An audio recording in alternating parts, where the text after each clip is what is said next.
Olá, alunos, sejam bem-vindos ao canal da Astra Educa e hoje vamos estudar para o concurso do Conselho de Arquitetura e Urbanismo de São Paulo, o CALG-SP, nos conhecimentos específicos para os cargos de assistente técnico, administrativo e assistente técnico, administrativo regional.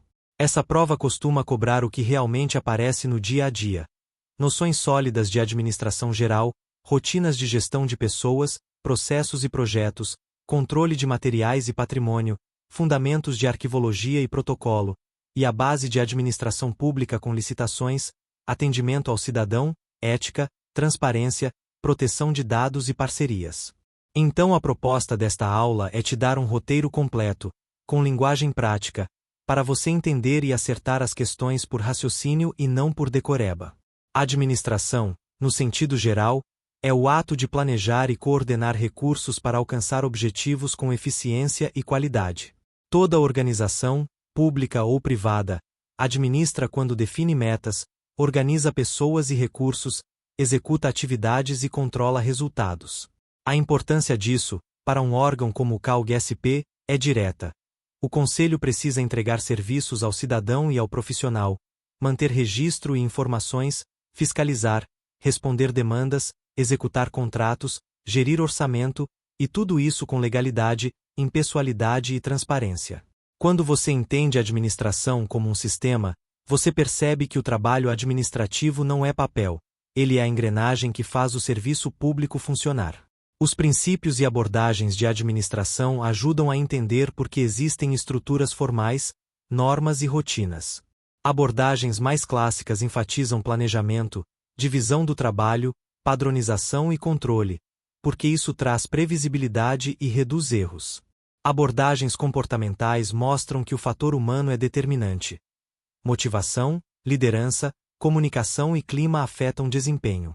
Abordagens sistêmicas e contingenciais reforçam que a organização é um sistema aberto, influenciado pelo ambiente externo, e que não existe um único modelo perfeito. Você adapta a estrutura e o método conforme contexto, demanda, tecnologia e risco. Em uma autarquia como o CALG-SP, essa combinação é essencial. Precisa ter controle e formalidade suficientes para a segurança jurídica, mas também precisa de eficiência e foco no usuário para evitar burocracia desnecessária. As funções clássicas da administração são planejamento, organização, direção e controle. Planejamento é decidir antecipadamente o que será feito, por que será feito, como, quando, por quem e com quais recursos. Em cargos administrativos, planejamento aparece como definição de rotinas, prazos, agendas, priorização e previsão de demandas, como períodos de maior atendimento, prazos de respostas e ciclos de relatórios. Organização é estruturar recursos e tarefas, definir responsáveis, criar fluxos, estabelecer padrão de documentos, separar funções para evitar erros e garantir rastreabilidade. Direção é conduzir pessoas, orientar, comunicar, motivar, coordenar equipe, resolver conflitos e garantir que o trabalho seja executado com postura profissional.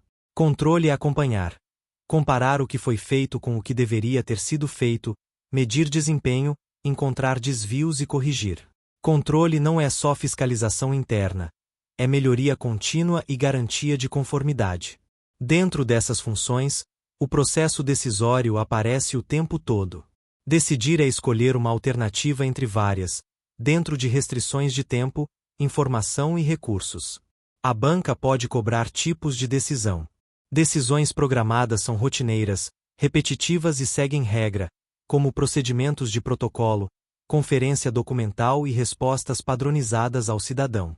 Decisões não programadas são situações novas ou complexas, que exigem análise, como reorganizar fluxo de atendimento após mudança de norma, ou redesenhar um processo para reduzir atraso.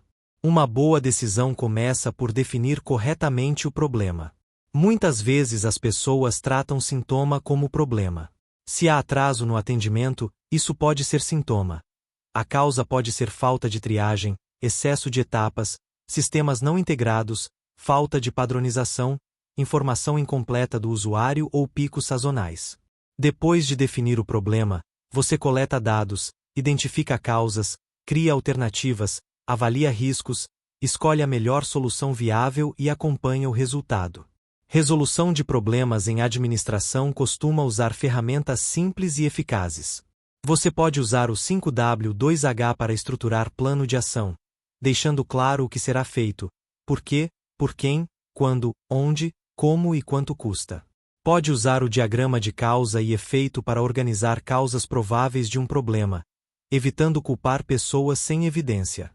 Pode usar Pareto para priorizar, entendendo que poucas causas costumam gerar a maior parte dos efeitos. Essas ferramentas também se conectam à gestão da qualidade. Ferramentas da gestão de qualidade aparecem muito em concursos porque representam padronização e melhoria. Qualidade, em serviço público, significa entregar o serviço correto, no prazo, com clareza, respeito e segurança jurídica.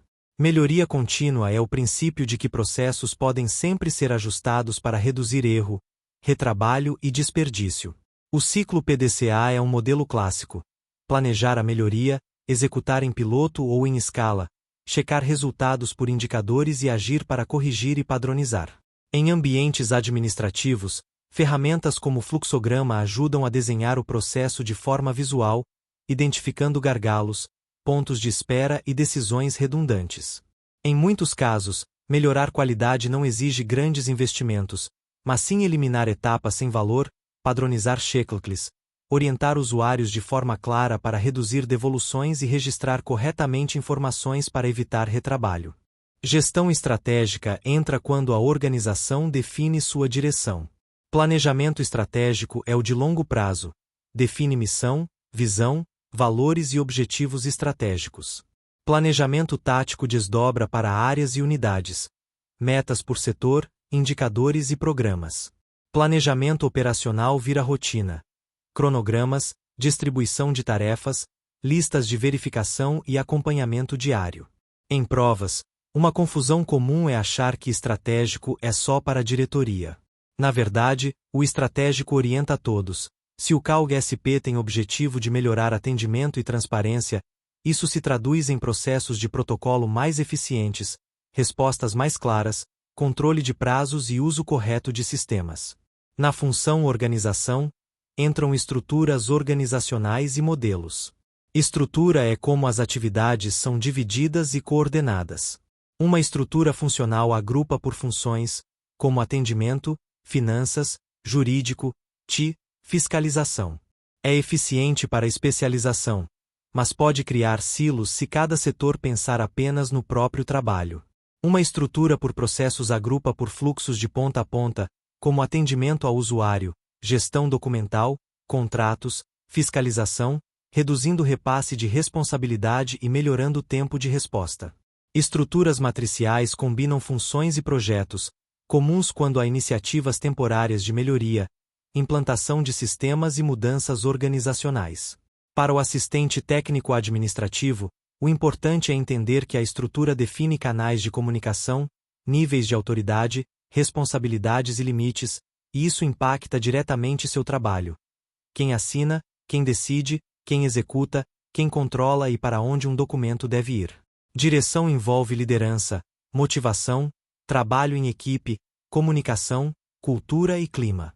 Liderança, mesmo sem cargo formal, aparece como capacidade de influenciar pela postura, responsabilidade e cooperação. Em contexto público, liderança precisa ser ética, respeitosa e orientada ao serviço. Motivação não é só remuneração. Ela depende de reconhecimento, clareza de objetivos, justiça, condições de trabalho, possibilidade de aprender e sentido do que se faz. Trabalho em equipe exige coordenação e confiança.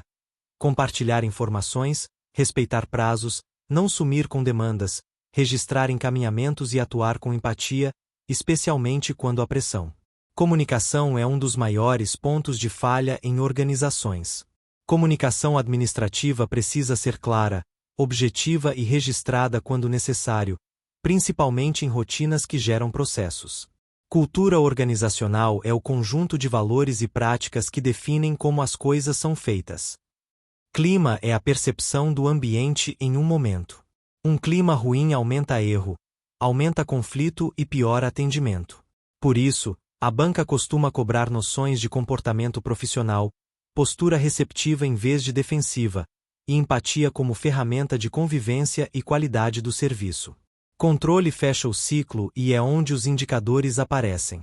Tipos de controle podem ser preventivo, concomitante e posterior.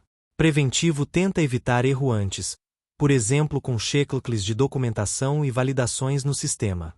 Concomitante acompanha durante execução, como supervisão e controle de prazos no andamento de processos. Posterior verifica depois, por exemplo por auditoria, análise de relatórios e verificação de amostras. O processo de controle envolve definir padrão, medir, comparar, identificar desvio e agir. Indicadores de desempenho são medidas que mostram se o processo está funcionando. Indicadores podem ser de produtividade, como quantidade de atendimentos por período, de tempo, como tempo médio de resposta, de qualidade, como taxa de devolução por erro, de efetividade, como satisfação do usuário, e de conformidade, como percentual de processos dentro do prazo legal. Em concursos, a banca costuma cobrar a diferença entre indicador e meta. Indicador é a medida, meta é o alvo com prazo. Gestão de pessoas aparece no edital com uma visão mais moderna. Gestão estratégica de pessoas significa alinhar as práticas de pessoas com os objetivos do órgão. Gestão por competências organiza as necessidades em conhecimentos, habilidades e atitudes. Competência não é só saber, é saber fazer e ter postura adequada. O ciclo de gestão de pessoas inclui recrutamento e seleção, treinamento e desenvolvimento e avaliação de desempenho. Em órgão público, recrutamento e seleção de servidores costuma ocorrer por concurso, mas ainda existe gestão de pessoas na alocação, integração, capacitação e acompanhamento de desempenho. Treinamento é capacitar para tarefas, como o uso de sistemas, protocolo digital, regras de atendimento e LGPD. Desenvolvimento é preparar para desafios mais amplos, como melhoria de processos, comunicação e trabalho em equipe. Avaliação de desempenho, no nível de noções, é medir resultados e comportamentos conforme critérios, gerar feedback e orientar melhoria. Gestão de conflitos é inevitável porque pessoas têm estilos e interesses diferentes. O objetivo é evitar que conflitos virem sabotagem, boicote e ruído. Gestão da mudança é outro tema importante. Quando há implantação de sistema, mudança de regra, novo fluxo, as pessoas resistem por insegurança e hábito. A gestão da mudança atua com comunicação, treinamento, participação e acompanhamento para reduzir resistência e aumentar adesão. Noções de gestão de processos são cobradas porque o serviço administrativo é, na prática, um conjunto de processos. Cadeia de valor é a visão do conjunto de processos que entregam valor ao usuário final. Em um conselho profissional, a cadeia de valor inclui atendimento, registro, fiscalização, processos e comunicação institucional, apoiados por finanças, pessoas, e gestão documental. A hierarquia de processos costuma separar macroprocessos, processos, subprocessos e atividades. Macroprocesso é o grande bloco, como atendimento ao usuário. Processo pode ser protocolo e tramitação. Subprocesso pode ser recebimento e classificação. Atividade pode ser registrar no sistema e encaminhar. Análise e desenho de processo significam mapear o fluxo atual, medir tempos e falhas, identificar gargalos e propor novo fluxo com regras mais claras. Fluxograma é a ferramenta mais cobrada. Ele representa atividades, decisões e caminhos, ajudando a enxergar redundâncias e pontos de espera. Questões de prova costumam avaliar se você entende que processo não é só como eu faço, mas como a instituição deve fazer de forma padronizada e rastreável. Noções de gestão de projetos entram porque, mesmo em cargos de apoio, você participa de projetos, implantação de um novo protocolo digital, reorganização de arquivo, melhoria do atendimento multicanal, revisão de manuais e implantação de rotinas de LGPD. Projeto tem início e fim e uma entrega única. O ciclo de projetos inclui iniciar, planejar, executar, monitorar e encerrar. Métodos ágeis entram como abordagem de gestão com ciclos curtos de entrega, feedback frequente e adaptação. Em ambiente administrativo, A ideia ágil pode aparecer como entregas por etapas, pilotos e melhoria incremental, em vez de tentar mudar tudo de uma vez. A banca pode cobrar que método ágil não é fazer sem planejamento, e sim planejar em ciclos menores, com prioridades e validação contínua. Noções de gestão de materiais cobrem classificação, estoques, almoxarifados e patrimônio. Classificar materiais ajuda a controlar. Materiais de consumo, como papel e toner, têm giro e reposição. Materiais permanentes, como computadores e mobiliário, exigem tombamento e controle patrimonial. Gestão de estoques busca evitar falta e excesso. Conceitos como estoque mínimo, estoque de segurança e ponto de pedido aparecem.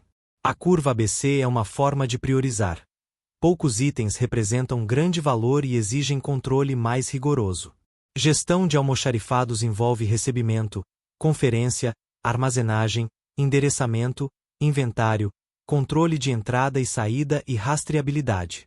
Gestão patrimonial envolve tombamento, termo de responsabilidade, movimentação, manutenção, inventário e baixa, com registro formal. Em órgão público, patrimônio é bem público e exige controle e transparência, porque perda ou uso indevido gera responsabilização. Passando para a arquivologia, esse bloco é central para cargos administrativos porque o documento é a matéria-prima do trabalho. Arquivologia é a área que estuda a produção, organização, preservação e acesso aos documentos, garantindo que a instituição tenha memória, prova e informação confiável. Conceitos fundamentais incluem documento arquivístico, que é o registro produzido ou recebido por uma instituição no exercício de suas atividades, com valor de prova e informação. A diferença entre arquivo, biblioteca e museu também cai. Arquivo guarda documentos produzidos e recebidos, ligados à atividade e ao contexto de criação. Biblioteca organiza obras publicadas, geralmente com finalidade de consulta e pesquisa. Museu guarda objetos com valor histórico e cultural. Em prova, a banca pode pedir essa distinção. Princípios arquivísticos são cobrados porque orientam a organização. O princípio da proveniência diz que documentos devem ser mantidos conforme sua origem, sem misturar fundos de instituições diferentes. O princípio da organicidade diz que documentos refletem a atividade e a estrutura de quem os produziu, então devem ser organizados respeitando o contexto. O respeito à ordem original busca manter a organização dada pelo produtor, quando ela existe e faz sentido, porque isso preserva relações e facilita a prova. Esses princípios evitam que você organize por assunto de forma aleatória e destrua evidências de contexto, o que é muito grave em instituições públicas. O ciclo vital dos documentos é a ideia de que documentos passam por fases. Há uma fase corrente, quando o documento é muito usado no dia a dia e precisa estar acessível rapidamente. Há uma fase intermediária, quando o uso cai, mas ainda há necessidade administrativa ou legal de guarda. E há a fase permanente, quando o documento tem valor histórico, probatório ou informacional e deve ser preservado. A gestão documental define prazos de guarda, critérios de transferência e destinação final, como eliminação ou recolhimento ao arquivo permanente, conforme tabela de temporalidade e normas. Em ambiente público, eliminação exige procedimento formal, porque você não pode simplesmente descartar documento que pode ser prova de decisão, contrato, pagamento ou atendimento. Métodos de arquivamento são formas de organizar documentos para localizar rápido. Podem ser alfabéticos, numéricos, cronológicos, geográficos e por assunto, dependendo do tipo de documento e das regras institucionais. O mais importante é padronização. Um método só funciona se todos seguirem. Em documentos de processo, o método costuma ser numérico, por número de processo, com tramitação e juntadas. Em correspondência, pode haver registro e indexação. Em arquivos digitais, a lógica muda um pouco. Você organiza por pastas, metadados, tags e busca, mas ainda precisa de padrão de nomenclatura e controle de acesso. Gestão de documentos físicos e digitais envolve garantir autenticidade, integridade, disponibilidade e confidencialidade. Em físico, isso significa acondicionamento correto, controle de umidade, proteção contra fogo e acesso controlado. Em digital, Significa sistema com perfis de acesso, assinatura eletrônica quando aplicável, trilha de auditoria, backup e preservação de longo prazo. Um erro comum é achar que digital é mais seguro automaticamente. Digital só é seguro se houver governança, controle de versões, logs, políticas de acesso e backup testado. Atividades de protocolo físicas e digitais são a porta de entrada do documento. Protocolo envolve recepção, classificação, registro, distribuição, tramitação e expedição. Recepção é receber e conferir. Classificação é identificar tipo, assunto, prioridade e destino. Registro é gerar número e metadados para rastrear. Distribuição é encaminhar à unidade responsável. Tramitação é acompanhar movimentação e prazos.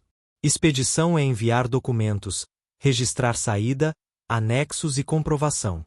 Em protocolo digital, tudo isso ocorre em sistema, com vantagens de rastreabilidade, pesquisa e controle de prazos, mas ainda exige atenção. Preencher campos corretamente, anexar documentos certos, evitar duplicidade e respeitar sigilo e LGPD. O edital inclui o Manual de Gestão Documental do CAL-SP.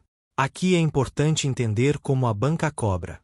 Ela pode cobrar conceitos gerais de gestão documental, mas também pode cobrar termos e fluxos do próprio manual, como regras de classificação, padrões de nomenclatura, responsabilidades de unidades, procedimentos de tramitação, guarda e destinação, e diretrizes para documentos digitais e físicos. Como o manual está disponível, a recomendação é que você leia buscando respostas para perguntas práticas. Como o CAL-SP define protocolo, como classifica documentos, como orienta a organização de pastas digitais, como trata prazos e temporalidade, como determina padrões de nome de arquivo, como orienta a digitalização, como define controle de acesso e como registra a tramitação. Em prova, isso costuma aparecer como conforme o manual, qual procedimento é adequado ou qual é a finalidade do protocolo e qual é a responsabilidade do setor X. Então o manual precisa ser revisado com foco em conceitos e responsabilidades, mais do que em detalhes decorados isoladamente. Agora, a administração pública é o bloco que dá o regime do trabalho. Noções de administração pública incluem os princípios constitucionais, a estrutura do Estado e os modelos de gestão.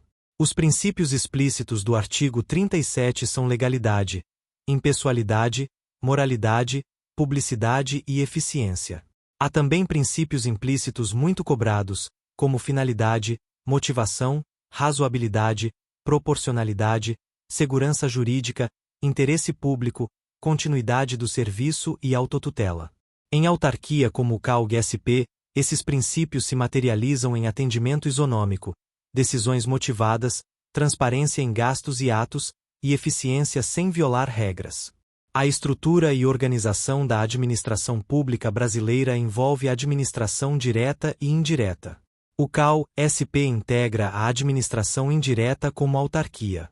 Isso significa que tem personalidade jurídica própria, autonomia administrativa e financeira dentro da lei, e exerce função típica de Estado, como fiscalização profissional, registro e disciplina.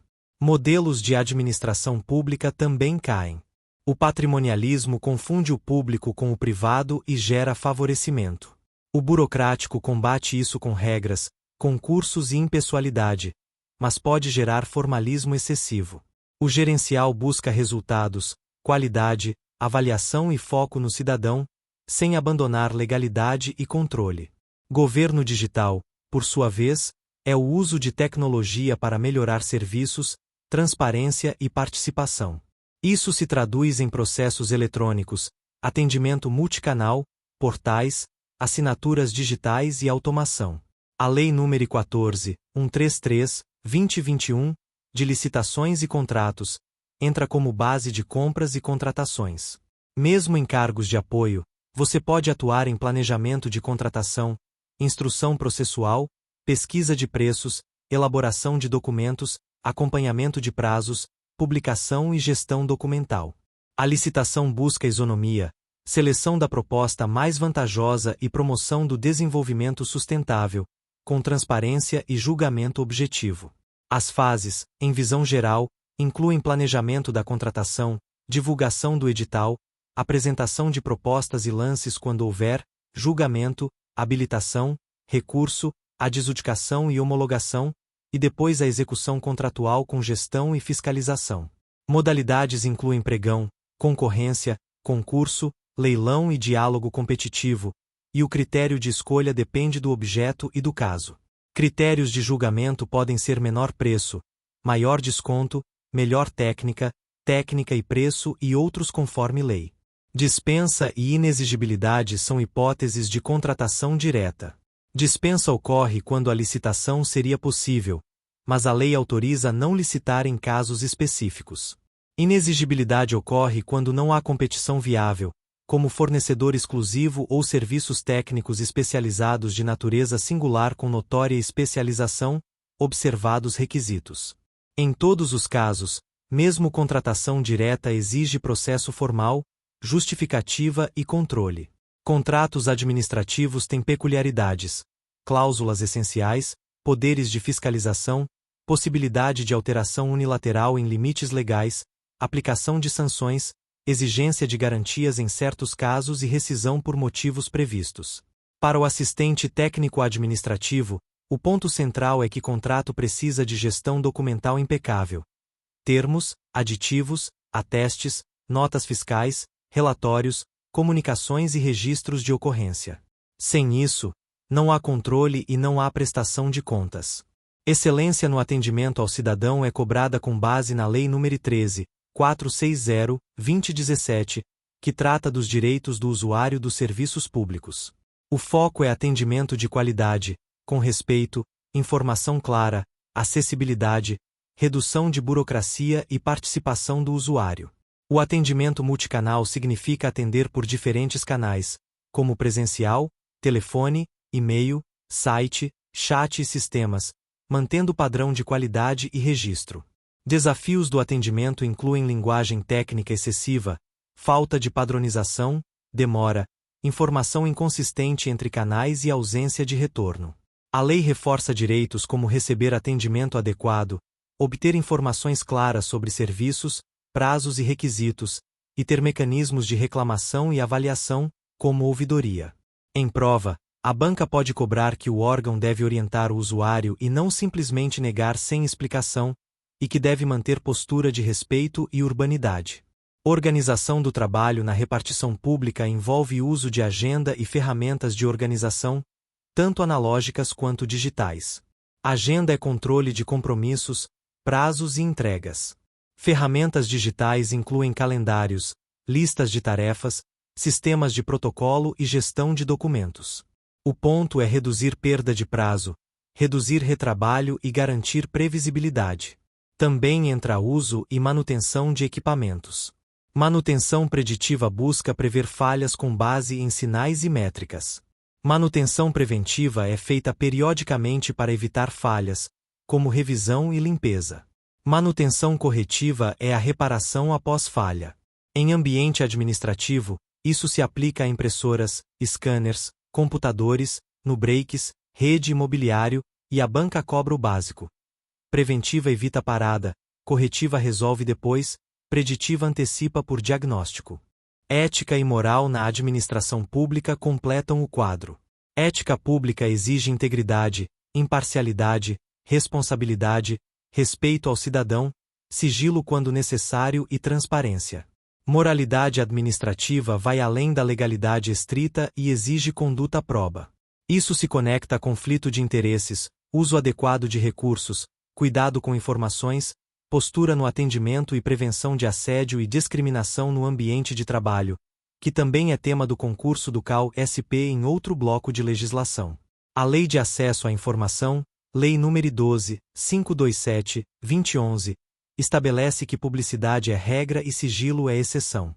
Ela prevê transparência ativa, quando o órgão publica informações de interesse coletivo de forma espontânea, e transparência passiva, quando responde pedidos de informação. O usuário não precisa justificar o pedido, e a administração deve responder em prazos legais, podendo negar apenas por hipóteses legais, sempre com fundamentação e possibilidade de recurso. Para a prova, o essencial é entender que LAI reforça a cultura de transparência, mas não autoriza expor dados pessoais sem base legal, e aqui entra a LGPD. A Lei Geral de Proteção de Dados, Lei nº 13.709, 2018, define regras para tratamento de dados pessoais. Dado pessoal é qualquer informação relacionada à pessoa natural identificada ou identificável.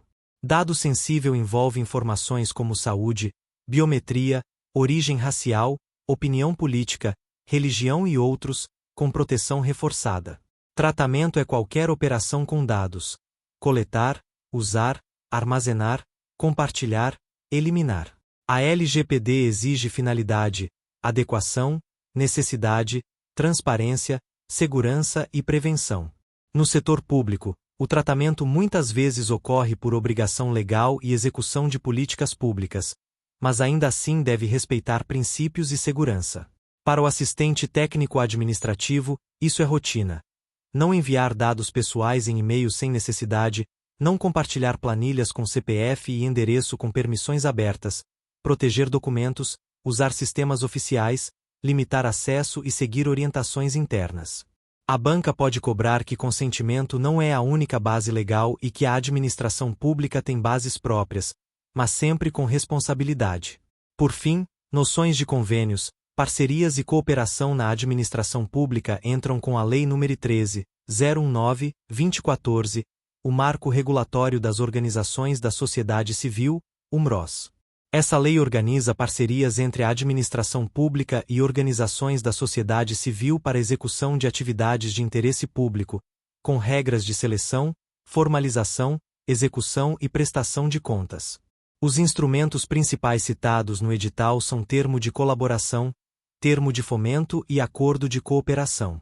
Em termos de noções, termo de colaboração é usado quando a iniciativa do plano de trabalho é da administração pública e a repasse de recursos. Termo de fomento é usado quando a iniciativa é da organização da sociedade civil e a repasse de recursos. Acordo de cooperação é usado quando não há transferência de recursos financeiros, mas a cooperação para alcançar objetivos comuns. Em todos os casos, a lógica é transparência, seleção quando cabível, metas e plano de trabalho, monitoramento, prestação de contas e controle. Para um órgão como o CAUG-SP, isso pode aparecer em ações educativas, eventos, cooperação técnica e projetos com entidades, sempre exigindo formalização e controle. Fechando a aula, o que mais diferencia quem passa nesses cargos é dominar o tripé: administração geral para executar com método e qualidade, arquivologia e gestão documental para garantir rastreabilidade e segurança da informação, e administração pública para agir com legalidade, ética, transparência e foco no usuário. Se você estudar cada tema sempre imaginando uma situação real do CAUG-SP, como atender um pedido, registrar um documento, tramitar um processo, organizar uma pasta digital, acompanhar um contrato, responder a um cidadão e proteger dados pessoais, você transforma a teoria em prática, e é exatamente isso que a banca costuma cobrar.